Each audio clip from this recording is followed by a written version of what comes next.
Hey guys, I picked up this old Porsche this weekend, and as you can see, the paint is pretty faded on it, so I thought I'd do a video on how to restore it. At the time, Porsche used an Alkyd single stage paint, so this type of fading is pretty common. So as you can see, there's some water spots down in this paint, and as you may know, they're pretty difficult to remove. So I'll be going through and showing you all the different products that you need to remove these water spots and the oxidization to make this paint look fantastic again. Alright guys, here's the products that I'll be using. Now I'm going to start by washing the panel to remove any loose dirt so I don't end up scratching it while I'm compounding. And here's the compound that I'll be using. It's 3M Perfect It, and it removes 1200 grit sandpaper and up. It can also be worked in by hand, which is very important. So you don't have to use this particular product, but to remove the oxidization and water spots, you need a compound that can remove at least 1500 grit sandpaper and do it by hand. As although I do have a compounding cutting pad over here, you don't want to use it on this paint. This paint is far too soft and you will cook the paint. So this set costs around $120 at your local paint shop. Now if you're not looking to spend that much and you don't have a rotary machine, you can just pick up the compound for about 30 bucks and buy a cleaner wax and work them both in by hand, and you'll end up with a great looking finish. However, some of you may find that you want a show car finish, and so you'll need steps 2 and 3, also a polishing and finishing pad for your rotary, and then you'll also need a finishing wax or sealant. If you do plan to use your machine, make sure that you have some gloves so that way you can thoroughly work the polish down into your pad. You'll also want some tape so you can mask off any seams in the bodywork and prevent anything that flies off your pad from getting down in there. So I have a few pieces of sandpaper here. This first one is 1500 grit. Now if you're just looking to remove oxidization or water spots, there is absolutely no need to sand. However, there are some blemishes and spray over on this panel, so I'll be using 1500 grit to remove it. And in another section of the panel, I'll also be going over that 1500 grit with this 3000 grit. So here's the different waxes and sealants that I'll be using. This first one's just your ordinary Carnauba finishing wax. And here we have a finishing sealant, and then we have a cleaner wax. So these two products are used after steps 2 and 3, and they will help maximize the shine and protect the paint. A cleaner wax, on the other hand, should never be used on new or highly polished paint. You only want to use this on older paints you're trying to restore the shine on or after compound. So to give you a better idea of how these products work and how to use them, I will be splitting the fender into smaller panels and sections and then using the products in different ways on each section, and we'll be comparing them. So alright guys, there's all the products that I'll be using. In the description below, I'll put a link to a blog post where I go into further detail on these products and how to use them. The first thing you're going to want to do is wash the car or the panel you'll be working on. Today I'm just going to be concentrating on this driver's fender here.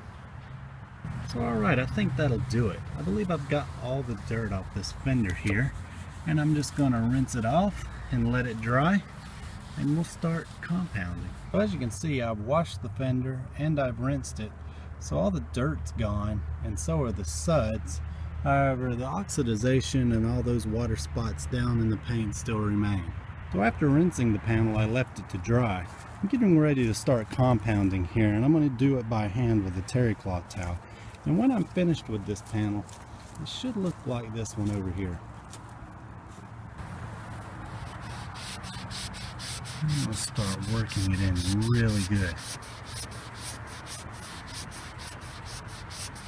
You can see if someone has sprayed it with some spray paint, I should be able to cut some of that out with my 1500 grit. And I'll show you how to do that once I finish compounding here. So there you go, it's starting to get glossy. And the more you work in stage 1, the glossier it will be. So even though you may be tempted to move on to the other steps, if you'll just take your time and just keep gently working in step 1, then you'll be really happy with the results. So just something to keep in mind, a little tip there.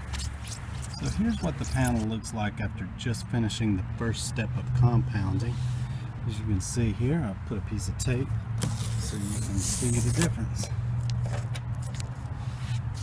It's pretty drastic.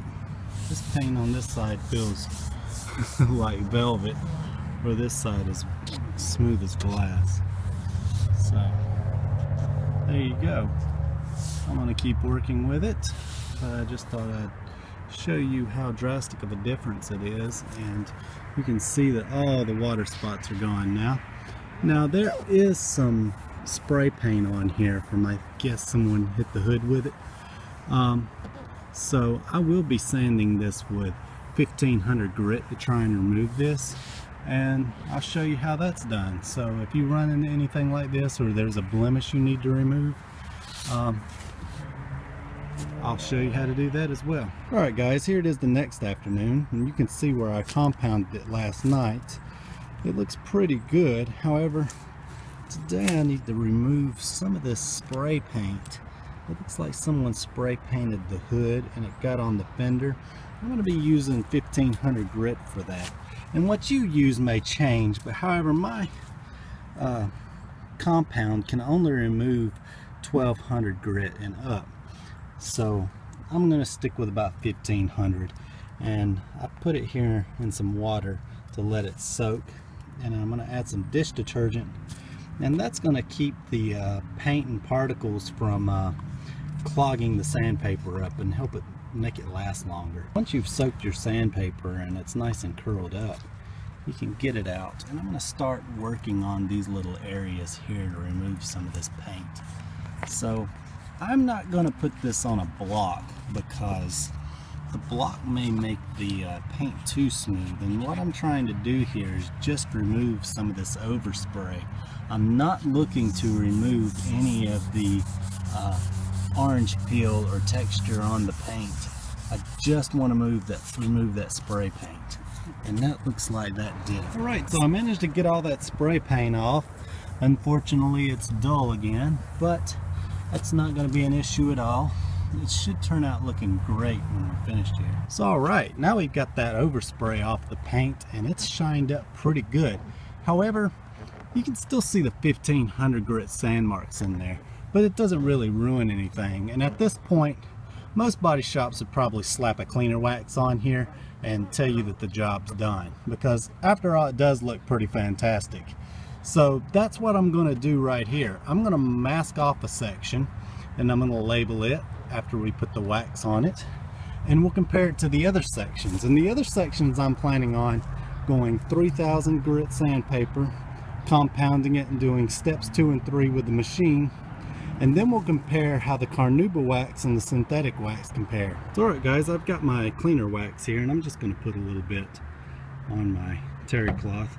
Now you want to use a terry cloth because this has the ability to both clean and polish. Alright guys, I've got my 3000 grit sandpaper out now, and I'm just going to try and remove all those scratches left behind by the 1500 grit. And it's getting sort of late now, so I think once I do this, we'll call it a night. So here it is after being sanded with 3000 grit sandpaper. You can see that it's nice and dull, but very, very smooth. So last night I continued to work a little bit after it got dark. I just wanted to make sure I could get this panel finished so I could move on to the other steps today. You can see here I had cut this panel last night with 3000 grit sandpaper, and I went ahead and compounded it with a terry cloth. Now if you're wondering what it looked like this here. I'm going to leave this panel like this, so when we're done we can go back and see the steps and what they look like. This section here was cut with 1500 grit and then 3000 grit. Notice how I moved the 3000 grit this way. So if I saw any horizontal marks, but noted I hadn't got all the 1500 grit out. So here's the 30,000 grit section, and here with even more swirl marks you can see this is the 1500 grit section. So this is what your paint's going to look like after you've cut it with 1500 grit. That is if you need to. Keep in mind, if you're just removing oxidization and water spots, there's no need to cut the paint. In this case, I had some spray over and some nasty contaminants in the paint, so I just went ahead and cut it with 1500 grit. Now, most body shops will just cut your paint with 1500 grit and then put a cleaner wax on it. So this is what this section is for. I left it to cure overnight with some cleaner wax on it. Now, I don't know if you'll be able to see this, but there are some fine scratches in there left behind by the 1500 grit. Now, it does look really, really good, but this isn't going to be show car standards. This is just your typical body shop type work. Alright, before I start putting another step on this, I need to make sure that I have all the residue from the first step off before I contaminate my pad. So what I'm going to do is I've got a bucket of car wash here, and I'm just going to wash it between each step to make sure that I get as clean a surface as possible, because if I contaminate the polish with the compound, I'm not going to get a very good result. Alright guys, what I've done here is I've run a strip of tape down the seam here, and what that's going to do is prevent anything that flings off my pad from getting stuck down in here. Now, the Days products isn't so bad, but I used to work with products that once it got in there, and if you didn't wipe it off immediately, they would dry and crystallize in there, and they were nearly impossible to remove. So it's just good technique to go ahead and cover them up. See, I don't have it on the panel itself, it's just between the gap there, so I'll be able to fully polish the panel and nothing should get down in there. So here are the pads that I'll be using. Now, this is my compounding pad, or my cutting pad, and this is my polishing pad, and this is my finishing pad. Now, I just use the terry cloth to do step one. However, for the rest of the steps, I will be using my machine. Make sure you're wearing gloves for this next step, because you really want to work the polish into the pad. So you want to make sure that you have your pad flat against the surface and work it around like that. If you tilt it up on its edge or anything like that, you run the risk of burning the paint. Alright guys, I just finished polishing with the machine, and already, at least here in person anyway, you can tell that this is much duller than this. And there's also some fine scratches in here that this doesn't have. This is very, very clear, and even in sunlight there aren't any spider webs to be found. And the next step here is to put the ultra fine machine polish on, and this will make it look even more amazing. So alright, again, you want to make sure that you clean the surface thoroughly with some warm soap and water to make sure you remove all the polish, because you do not want that polish on your finishing pad. Again, I'll be working this in by hand. So here's the paint after cutting it with the finishing pad, and you can tell it just looks so deep and wet. This would be on par with just about any show car. You can see that there is absolutely no spider webs, even in sunlight. So now we just have to add wax to protect it. So now that I have the sections done in an identical way, I went ahead and taped them off. I'm going to use a carnauba wax on this side, and I'm going to use a sealant or a synthetic wax on this side. So here are the products that I'll be using. On this section here, I'm going to be using Meguiar's Deep Crystal Carnauba Wax. Carnauba wax is said to have a deeper shine than most synthetics, but we'll be comparing it here to this panel where I'll be using Meguiar's NXT Tech Wax. Now technically this is a sealant since it's not a natural wax. So let's get started. So this here is the Meguiar's Carnauba Wax. You just want to gently rub this in with a foam pad. You don't want to use a terry cloth like you do with a cleaner wax.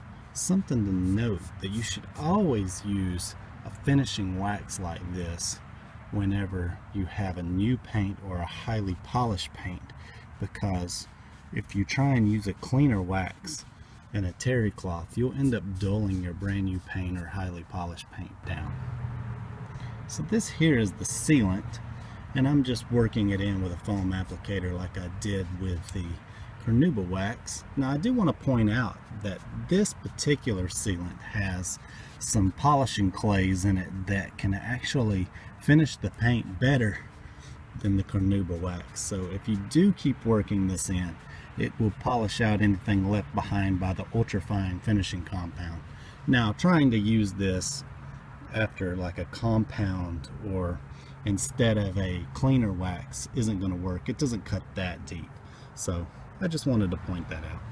So now that I have the wax and the sealant applied, I'm going to leave them alone for about 20 minutes, and when I come back I'll wipe the surface off with a microfiber towel. I'm just going to wipe off the sealant here, and you want to make sure that you use a microfiber towel.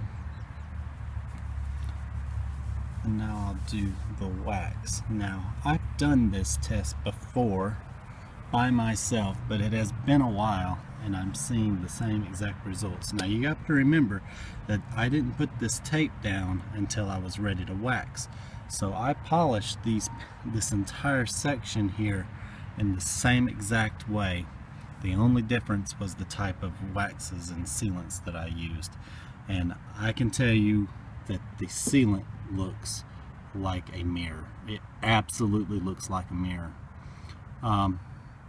This looks kind of cloudy. The Carnauba wax may be a little richer, but it's kind of cloudy.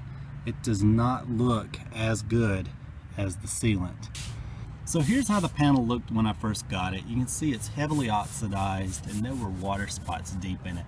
Now if you're just looking to remove the oxidization and water spots, then any compound that can remove 1500 grit sandpaper should do the trick. Now in my case I had to remove some spray over from, it looked like someone used some spray paint along the edges here. So I had to use some 1500 grit, and then I just used the Step 1 compound and a cleaner wax. Now you still can see some of those fine scratches left behind by the 1500 grit, so this is not going to be show car quality. Let's come over to this panel. Now you can absolutely tell a huge difference between the two panels. This panel looks absolutely wet. Now this panel also had some 1500 grit done to it in areas, and I did it all in 3000 grit just to remove some blemishes and some problems in the paint, some defects. And then I used the Step 1 compound. You saw me use that with the terry pad. Actually I did this entire panel, both sides here, like that. And then I polished with my I believe it was my blue pad, and then my finishing pad in black. I did machine polish steps 4 and 5 with my machine, and then I put a sealant down. And you can see that this is absolutely amazing. So you come over to this panel here, and like I mentioned, it's done exactly the same way as the other panel, except I put the Carnauba wax on this, and again it looks pretty amazing, but it's a little cloudier than the sealant, and I think you can even see that on camera. Alright guys, I hope that helps with your own paint restoration, and until next time.